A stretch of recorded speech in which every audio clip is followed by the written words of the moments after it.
بسم اللہ الرحمن الرحیم ربی یسر ولا تعسر وتممہ بالخیر ربی زدنی علما۔ پیارے بچوں، آپ ٹھیک ہوں گے، سب خیریت سے ہوں گے۔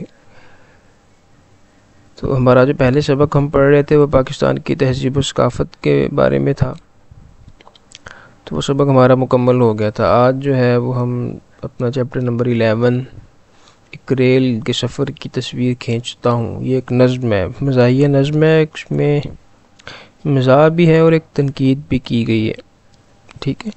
تو نظم شروع کرنے سے پہلے ہم جو SLO جو ہمارا ہے وہ یہی ہے کہ نظم کو روانگی کے ساتھ پڑھیں اور پھر آخر میں سوالوں کے جواب دیں۔ بہرحال وہ سوالوں کے جواب تو ہم آگے جا کے جب دیکھیں گے، ایکسرسائز کریں گے۔ تو سبق شروع کرنے سے پہلے ہمیں جو نظم شروع کرنے سے پہلے ہمیں 3 سوال دیے گئے ہیں۔ پاکستان کا سب سے بڑا ریلوے اسٹیشن کہاں ہے؟ تو یہ لاہور میں واقع ہے۔ لاہور کا جو ہے نا ریلوے جنکشن، یہ پاکستان کا بڑا ریلوے اسٹیشن ہے۔ اس کے بعد ہے ریل گاڑی کا پہلے اور تیسرے درجے کا ڈبہ کن لوگوں کے لیے مختص ہوتا ہے؟ ٹھیک ہے، پہلا جو ہے وہ فرسٹ کلاس لوگوں کے لیے ہوتا ہے اور تیسرے درجے کا جو ڈبہ ہوتا ہے وہ مڈل کلاس لوگوں کے لیے ہوتا ہے۔ آگے ہے ریل گاڑیوں اور جہازوں کے سفر کو ماحول دوست کیوں کہا جاتا ہے؟ اس کی وجہ یہ ہے کہ اسی طرح اس میں بسیں بھی آ جاتی ہیں، کیونکہ یہ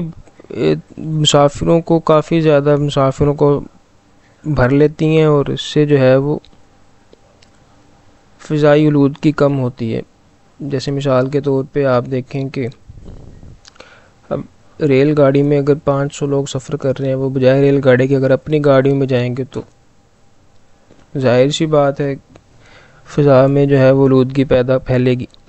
اسی لیے ان کو جو ہے وہ ماحول دوست کہا جاتا ہے۔ یہ بہت سے مسافروں کو ایک ساتھ لے جاتے ہیں، تو مسافروں کو اپنی سواریوں کی ضرورت نہیں پڑتی۔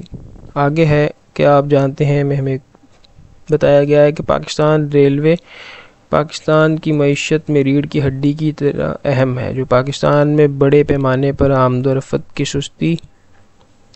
سستی، تیز رفتار اور آرام دہ سہولیات فراہم کرتا ہے۔ تو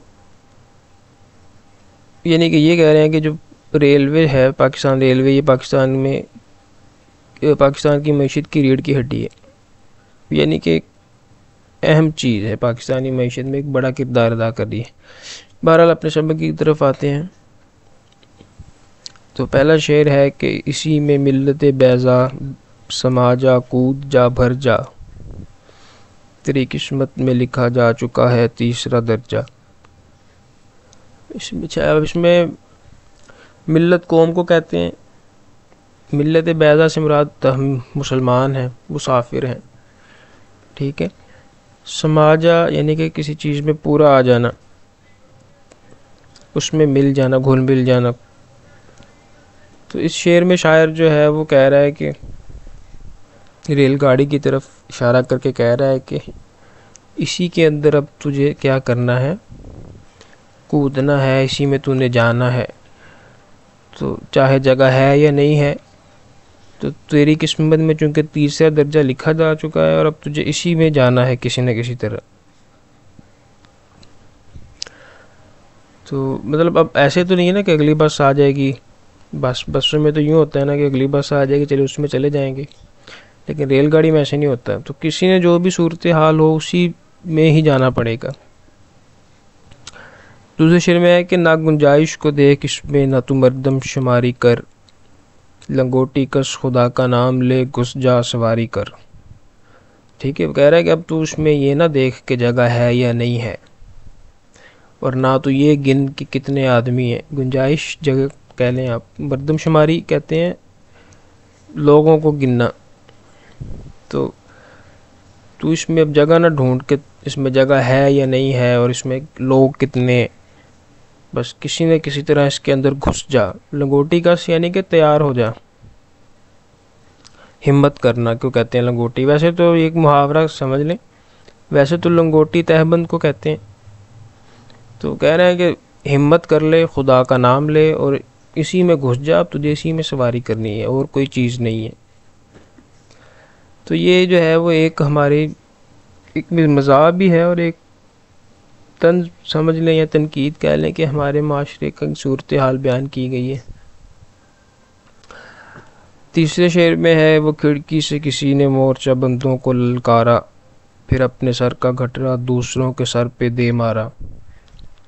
مورچہ بند آپ یوں سمجھ لیں کہ اگر کسی نے ٹرین میں سفر کیا ہے تو اس کو اس بات کا پتہ ہوگا کہ ٹرین میں کیا ہوتا ہے، برتھس بنے ہوتے ہیں جس پہ آپ لیٹ سکتے ہیں، تو اوپر نیچے وہ ہوتے ہیں، تو آدمی جو لمبے سفر والے ہوتے ہیں وہ اس پہ جو ہے وہ اس کے اندر گھس کے اس میں لیٹ جاتے ہیں۔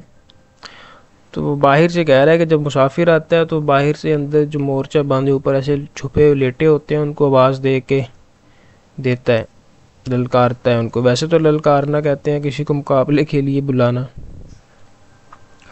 تو وہ یہاں سے مراد ہے کہ ان کو آواز دیتا ہے، پھر وہ اس کی طرف جب دیکھتے ہیں تو پھر یہ جو اس کے پاس جو سامان ہوتا ہے نا، گھٹڑا سامان کو کہیں گے، یہ ان کی طرف پھینکتا ہے، ان کو پکڑاتا ہے اور پھر خود بھاگ کے کیا کرتا ہے، ریل گاڑی میں سوار ہو جاتا ہے۔